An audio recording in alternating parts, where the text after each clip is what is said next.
Oh, well, you recall that when I said I wasn't going to speak for him again, I said I will not speak for a man that I don't understand his position on important national issues.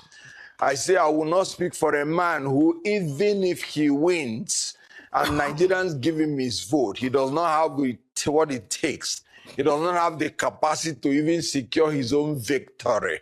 So the issue of saying whether the coalition will be affected, the coalition will not be affected in any way. Peter Obi, within 6 months, changed parties 3 times.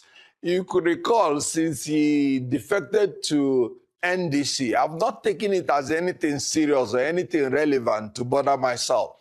Because by December 30th, he was a member of Labour Party. By December 31st, he was a member of ADC. By May 3rd, he is a member of NDC. I am sure if not for the restriction in the Electoral Act, before the close of the registration or the membership time, I'm sure he will be a member of another party. That is his nature. But let me say it. Changing parties is not what questions your capacity, your competence, or your character. It is the reason that you adduced for changing the party. Peter Obi said, I don't have a problem with David Mark, meaning he didn't have a problem with the ADC. He said, I don't have a problem with Atiku Abubakar, meaning he does not have any problem with the aspirants. Then what is the reason he gave? He said, I don't like challenges. I don't like trouble. ADC is going through challenges, legal and otherwise. And I like to run away to where there is peace, to where there is no trouble. And I now ask, how can this same man ask Nigerians to entrust Nigeria in his care when Nigeria is the most challenged country in the world today? Nigeria is both physically and mentally challenged in all capacity. Nigeria is the 4th most terrorized nation on earth. Nigeria has borrowed itself to bankruptcy. Nigeria, as I'm talking to you, the bandits tie people on the tree and put fire under them to burn them in Kwara, in Kogi, in Niger.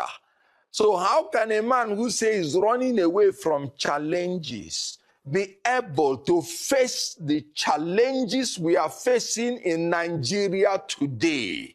I am sorry. The Peter Obi's temperament and his capacity is incompatible with the requirement of Nigeria of today. So the ADC cannot possibly be missing anything. Recall that before he came to ADC in December 31st, his political career was already dead. He was losing his polling unit in his own state by the gubernatorial candidate that he chose by himself. Recall that even when one member of the House of Assembly of Labour Party died, they fielded his widow to know whether they can get the sympathy of the people. But because of the rejection of Anambra people to Peter Obi's leadership star, they still voted against the innocent widow. So recall that before he entered ADC, his political career was already dead. So dead that he could not even enter ADC from his own state, Anambra State. He entered ADC from Enugu State, my own state, where he believed that the toxic on the toxin will not overwhelm him. So ADC actually gave him a lifeline. Peter Obi needed ADC. ADC did not need him because we were already moving on without him. So when he came into ADC with his normal toxic followers, with their own penchant of not wanting democracy at the primary level or at the secondary level, obviously, I knew he was going to go. Let me reveal one secret to you. The first day I was consulted in this coalition. And that was before the unveiling. They asked me, so how is the possibility of ADC performing in the Southeast? I told them plainly and straight away, don't build anything on Peter Obi because he's not going to contest under ADC because he will eventually leave. Why was I so sure?